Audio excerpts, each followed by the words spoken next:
Hi all, just doing a bit of a video, quick video for these Japanese electric folding wing mirrors. I'm looking at a V70 mirror here now.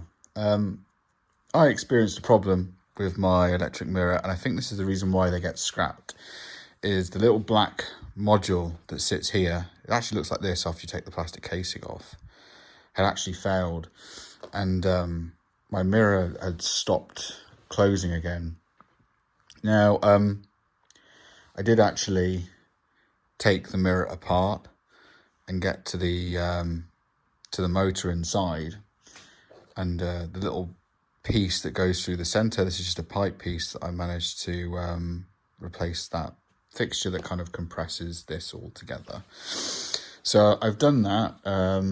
I did that first before speculating this module, and turned out that the motor was actually fine, and it was the module that had failed. In fact, explicitly, I don't know if you can see that resistor, which I think is the smoothing capacitor, had actually failed. And what I'd intended to do initially was to get all the wax potting off of this module and replace all the components with new ones. But in doing so, you have to get this really, really hot in hot water.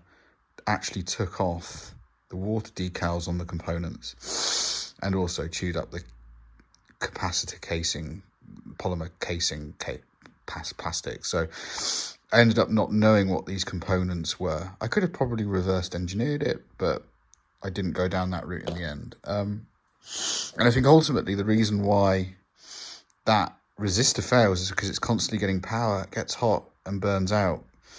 So I'm not sure if there's a box or something that I'm missing that's meant to go with these motors with these mirrors inside the car, but that wasn't available to me. So initially I had wired up these mirrors using a power on, where I get a constant feed on for both the green. There's a green and there is a blue and a black wire.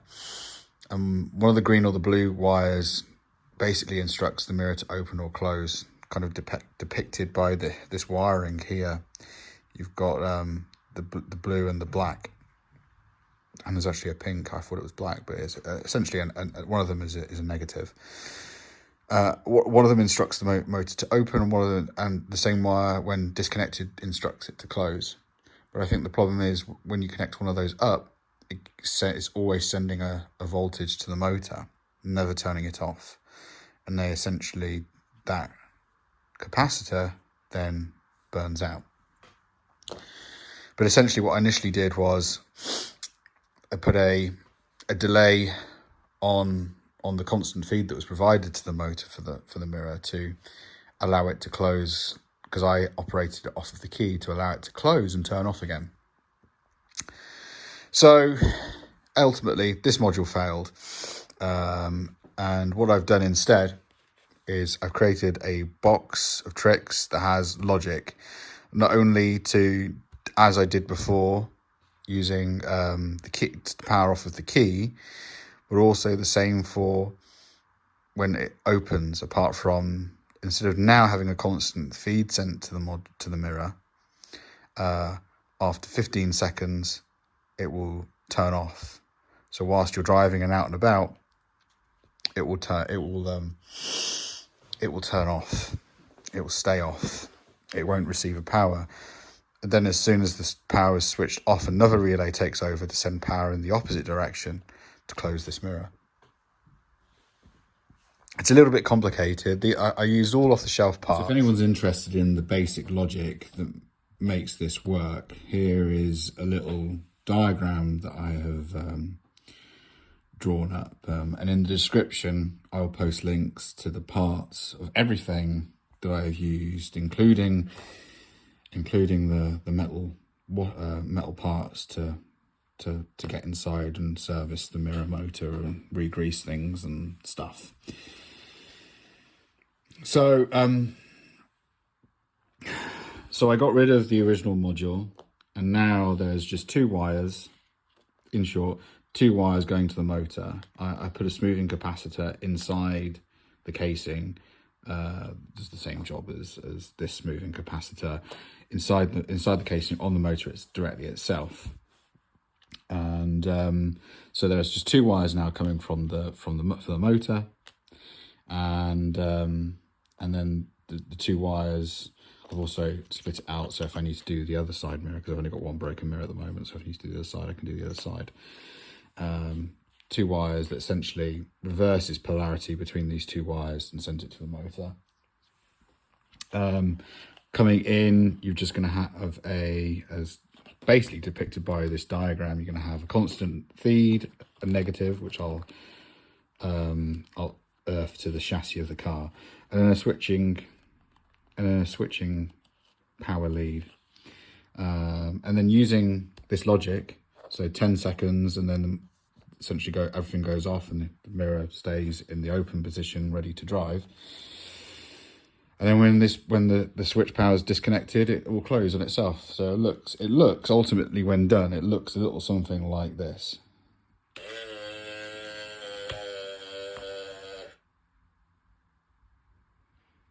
And you'll hear the relays click. That's it, that's everything turned off now. That's got no power. So I've left it 10 seconds or so to give it enough time to open, so even when the motor ages slightly. And then when it closes again, switch is disconnected. And again, you hear a click of the relay when it all turns off. And there we go. All off.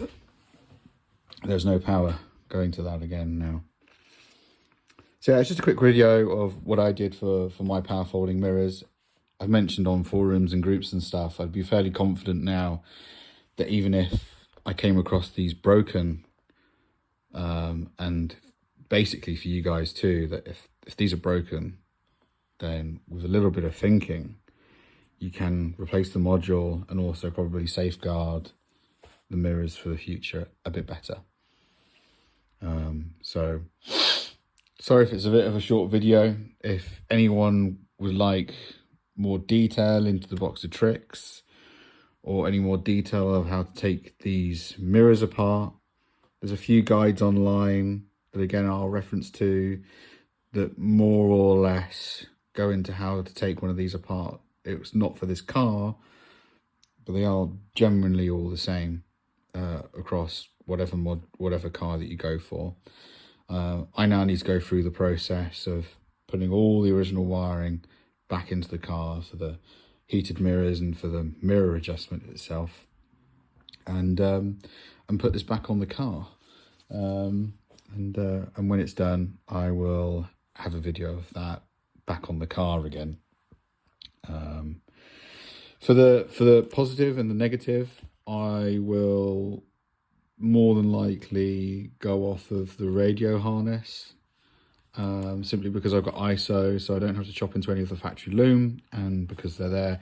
And the same for the switch. They're just easy locations for those to go in. So anyway, I hope that was insightful. I hope that's interesting. I'll leave as much information as I can down in the bottom in the comments. If you have any questions, please feel free to leave a comment. Thank you very much.